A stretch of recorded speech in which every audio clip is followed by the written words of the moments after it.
I'm Edie Lush, and I'm here in the Hub Pavilion in Davos. Very pleased to be joined by Sylvia Earle. Thanks so much for coming. Really pleased to be here. You're the explorer in residence at National Geographic and the founder of Mission Blue. Yes. And I'm imagining that your mission at Davos is to talk about oceans. Talk about the blue. And tell me what's on your agenda while you're here. Must put the ocean on the balance sheet. It's missing from so much of the deliberations, not just here, but everywhere. Here, I'm very pleased to see that there are several sessions that really acknowledge the significance, the importance economically, as well as for all other reasons. Most important, I suppose, is that the ocean is the cornerstone of what keeps us alive. And we've been taking it for granted. And I guess we could until fairly recently. Until about the middle of the 20th century, the attitude was, and it still is in the minds of many, that the ocean is so big, so vast, and so resilient that there isn't much that we can do to harm it. That we can take out of it whatever we want, we can put into it whatever we want without consequences. But now we know. We also know that the ocean drives climate and weather.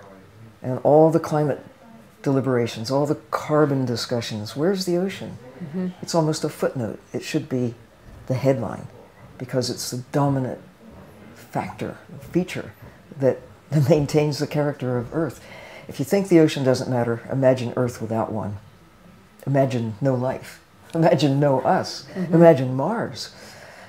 And okay, so we have the ocean, and we are affecting it seriously, dramatically, and we're doing it in a relatively short period of time compared to what it took to radically change the nature of the land. It took 10,000 years to do what Ed Wilson, biologist, refers to as eliminating the large, the slow, and the tasty. And we just burned through a lot of the assets on the land, trees, wildlife, birds, whatever. But we sort of pulled back from the brink of exterminating many of the things on the land, birds notably. Although they're nothing like what they were 1,000 years ago, they're a whole lot better than they would be if we hadn't started taking actions within the last century. The ocean is hidden from view, except for the surface. So we aren't as keenly aware that the actions in the last century have largely been devastating, eliminating 90% of many of the big fish that we so love to eat: tuna, swordfish, marlin, even the things like sharks, because of a taste for shark fin soup. 90% are gone in 50 years. It's just astonishing, using the new technologies that are great for discovering, great for understanding, but they're also great for identifying where the fish are so that we can go get them and take them and market them on a scale that is unprecedented in the history of Earth. We're the biggest predator in the sea. Forget Jaws. I mean, the sharks are big munchy creatures, but there's nothing like the appetite that humans have for wildlife taken from the ocean. And people say, well, so what? Get rid of sharks, good news, right? No, wrong. We need sharks. We need tuna alive in the ocean because they're a part of what make the ocean function. The chemistry of Earth is at risk. Part of it is excess carbon dioxide in the atmosphere. Now, the ocean has taken up a lot of it because the ocean is resilient. It's the big stabilizing factor in the way the world works. But beyond a certain point, carbon dioxide is turning to carbonic acid. And in the last 10 years, there's a trend that is really alarming. Changing the chemistry of the ocean means changing the chemistry of the Earth, our life support system. Bad news for coral reefs, already greatly stressed. We've lost about half, or they're in a state of serious decline globally. And again, people say, well, so what? I never dive. Who cares if we lose coral reefs?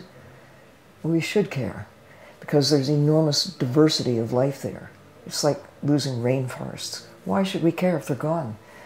Just as with rainforests, generating oxygen, providing diversity that has already served us well in terms of unique sources of pharmaceuticals, the stability of the way the world works. Diversity yields stability. If you get down to smaller and smaller number of species, we're more and more vulnerable to the changes that are taking place, either natural or those that are human-induced. Tell me a little bit about some of the good news, because that's a lot of the bad news. Tell me about some of the initiatives that you think you could point to that say, here's an interesting way, here's something that we're moving to, for example, on fishing. The best news is now we know. I can forgive a lot of the things that we did half a century ago, even such terrible things as the elimination of a great little animal that was in the Gulf of Mexico and the Caribbean called a monk seal. Beautiful little animals. People look at Miami Beach and think, seals on Miami Beach? Well, yeah, they used to go as far north as Galveston, Texas. The last one was seen in 1952. We know how to kill things.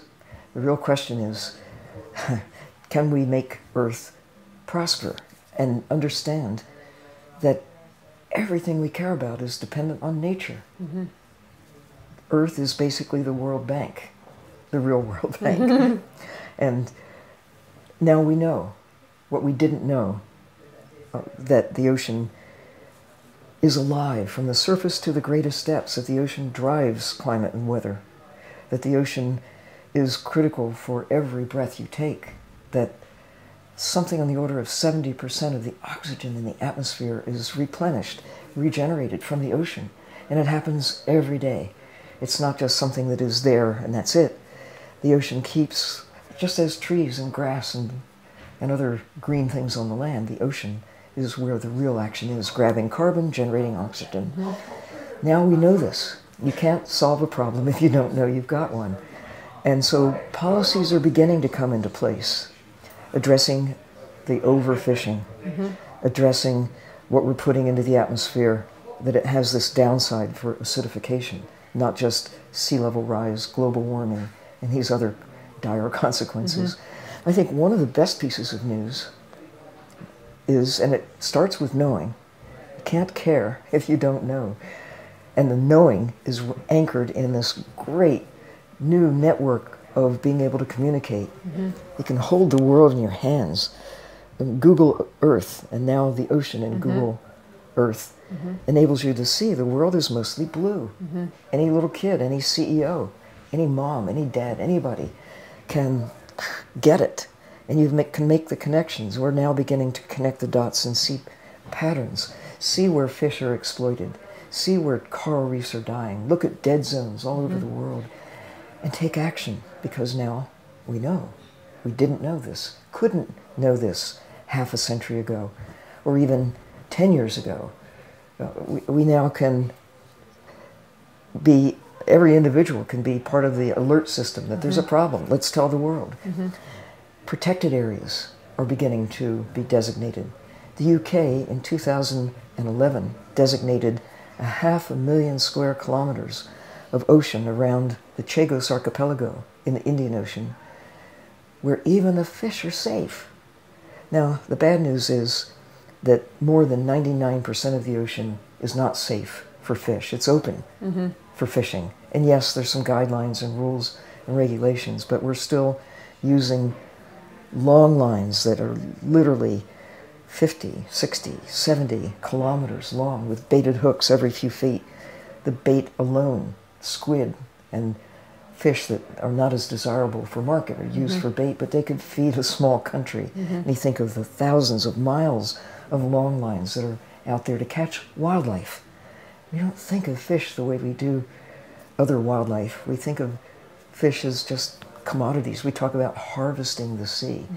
And we use the equivalent of bulldozers, dredges, and trawls to capture not just the fish that we like to eat, but the whole ecosystem gets brought up, and then in many cases 90% gets tossed over the side. Even if it's a relatively small amount that gets so-called bycatch, tossed over the side, dead, what's left on the sea floor is like a bulldozer has just destroyed the system that generates the life that we like to take. And this has been going on now largely, it's really more than a century, but the pace has picked up since the end of World War II.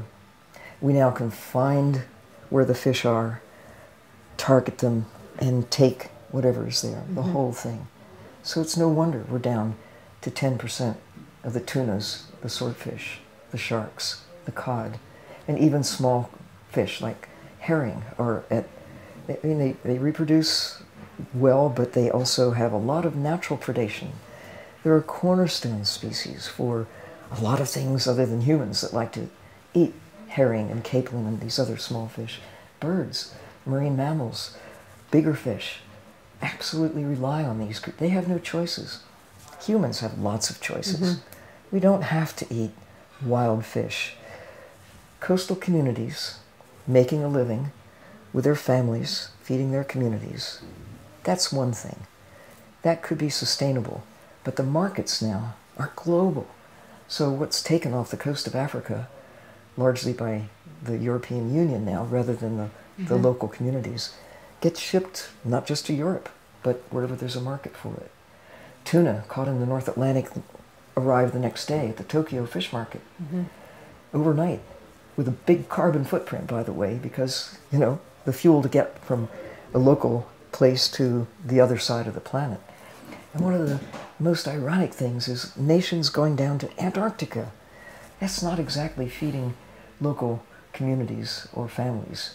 This is targeting krill and fish called Chilean sea bass, otherwise known as Patagonian toothfish, or fish that are taken from deep sea habitats, orange roughy, that take 30 years to mature, may live to be more than a century, and we can consume one in 20 minutes.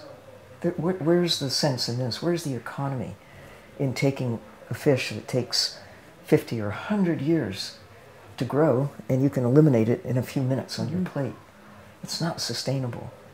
Most ocean wildlife you can't justify in terms of sustainable extraction. We haven't planted a thing. We're just hunters and gatherers. We use this word harvesting, and it sort of glosses over the fact that even herring typically take about 3 years to mature. We don't have 3-year-old chickens on our plate. We have chickens that are less than a year old, and they eat plants. Most of what we take from the sea are carnivores, and most of what we grow are plant eaters: cows, chickens, pigs, you know, turkeys, ducks. They're all grazers, plant eaters. But the ocean, carnivores, high on the food chain. They eat fish that eat other fish. So the chain of events mean you start with sunlight and plants to get protein, and with a few things that are being cultivated, catfish, tilapia, really #1 good choice, carp, been raised in parts of Asia for centuries. They eat grass, they eat plants, and they can grow in a year to be taken to market. Really one of the most efficient, best sources of protein. And you don't have to occupy big space in the ocean. You can do it in a relatively small space and recycle the water to grow. You know, the fish, when they grow, add nitrates and phosphates. That enriched water goes to supply nutrients for a garden. And this figure 8 of fish, water, more crop per drop. You don't take a lot of water if you have contained places for fish that you grow and fertilize an associated garden. Or if you use it just to use that water to restore the water, you know, through a marsh or whatever. There are ways, using our good brains, the thing that allegedly sets people apart, Homo sapiens, the wise creatures. We need to use our brains. We need to figure out how, with 7 billion going on 10 by the middle of this century, how are we going to feed ourselves? The answer is not with wildlife, not with songbirds, not with little furry things from the land. Maybe a few people, but not 10 billion people, not even 7 billion people, probably not even 5 billion people. 1800 was when there was 1 billion people. And our ability to extract wildlife from the ocean was already, in 1800, showing that we have the capacity to undermine the integrity of systems that keep us alive. and loss of diversity on the land and in the sea. Now we're so much better at killing and so much better at taking and marketing. But there's a limit, and we need to face up to it while there's still time. The next 10 years, the most important perhaps in the next 10,000 years. We have a chance, and that's the good news. Now, nations such as the UK with their big protected area, Chile established a big protected area around one of its offshore islands just this past year. Australia is looking to extend a whole network of protected areas within its exclusive economic zone, including a proposed 1,000,000 square kilometers of the Coral Sea adjacent to the Great Barrier Reef, which is one of the first protected areas in the sea. And protected doesn't mean off limits, you can't go there. It means enjoy it, but don't destroy it. Don't extract things that degrade this source of wealth, of health, of security, of all the things that nature provides that we have thought of as free. Sylvia, you speak so passionately, and I really thank you for coming into the Hub Pavilion here in Davos to speak with us, and I'm Edie Lush.